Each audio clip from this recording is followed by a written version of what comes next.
এটা একটু আমাদের সবার জন্যই উদ্বেগের বিষয়। আমি মনে করি এক ধরনের সতর্ক বার্তাও দেয়।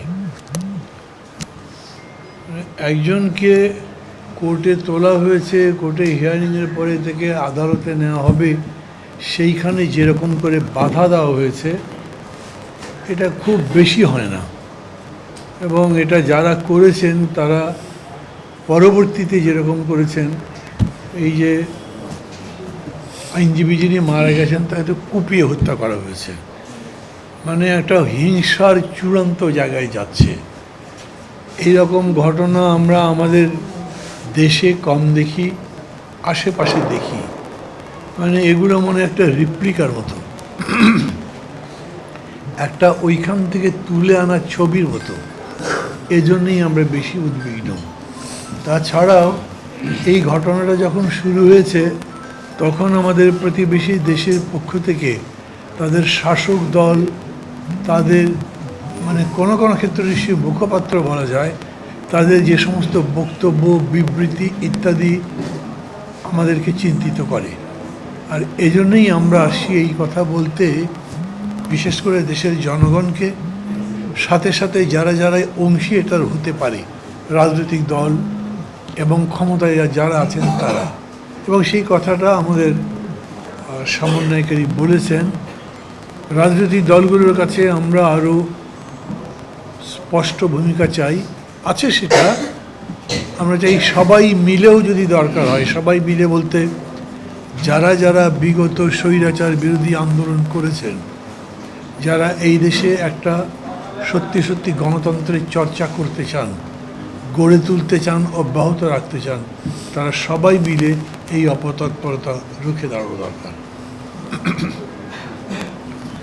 সরকার যেটা করছেন আমি মনে করি, বিশেষ করে যখন মিডিয়ার উপরে আঘাতটা আসলো, দুটো পত্রিকা অফিসের সামনে গরু জবাই করবার মতো বীভৎস কাণ্ড ঘটল, তখনও সরকারের পক্ষ থেকে যে বক্তব্য রাখা হয়েছে আমি মনে করি এটা কালকে আমরা বিবৃতি দিয়েছি। আমরা মনে করি এটা ইতিবাচক আছে। এরপরে আমরা বিবৃতি দিয়েছি। আমরা মিডিয়ার পরিপূর্ণ স্বাধীনতার কথা বলি, কারণ আমরা গণতন্ত্র নির্মাণ করতে যাচ্ছি। সেটা নিয়ন্ত্রিত গণতন্ত্র কোনোভাবেই না।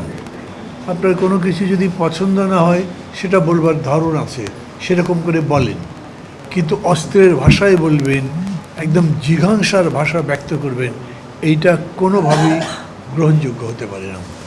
এবং তারপরেও মানে কোনো গ্রেপ্তার নিয়ে, কোনো একটা ঘটনা নিয়েও যদি আপনাদের বক্তব্য থাকে সেটাও বলবেন। এখন যেই ধরনের সংগঠন গড়ে তোলা হচ্ছে, সেই সংগঠনগুলো থেকে যেরকম করে বক্তব্য আসছে, স্লোগান আসছে, সেই স্লোগানগুলো যদি আমরা এরকম দেখি যে সেটা অন্য কোনো জায়গার স্লোগানের সাথেও মিলে যায়, তাদের প্রচারের সঙ্গেও মিলে যায়, তখন আমাদের উদ্বিগ্ন হবার তো কারণ আছে। অতএব আমরা সবাইকে আরও দ্বিগুণ সতর্ক থাকার জন্য বলবো, সরকারকে বলবো চোখ কান খোলা রাখতে হবে। সরকার ঘটনা ঘটবার পরে কাজ করবেন সেরকম না। আমরা সরকারকে এই বিষয়গুলোতে প্রোঅ্যাক্টিভ দেখতে চাই। কেন? ওই যে লক্ষণ দেখলেই বোঝা যায় পরে কি হতে পারে।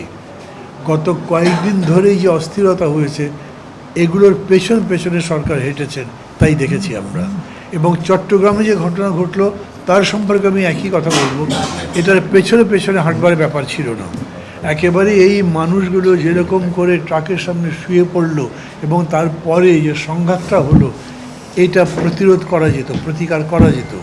কিন্তু সরকার এবং সরকার আইনশৃঙ্খলা বাহিনী এখন পর্যন্ত, যেটাকে আমি বলছি প্রোঅ্যাক্টিভ, সেটা তো নয়, এমনকি বহু জায়গাতে অ্যাক্টিভও নয়। এক্ষেত্রেও সরকারকে আরও বেশি সতর্ক থাকার জন্য বলবো। এবং মানে শেষ পর্যন্ত হয় কি, যখন কোনো ঘটনা ঘটে, সেই ঘটনার সময় যারা দায়িত্বে থাকেন, দায় তারই বর্তায়। কাউকে কাঠগড়ায় দাঁড় করবার কথা বলছি না, কাউকে দোষারোপ করছি না, কিন্তু ইতিহাসের রায়টা এরকমই হবে, এটা বুঝে যেন সরকার তার আচরণগুলো করেন, সেই কথা বলছি।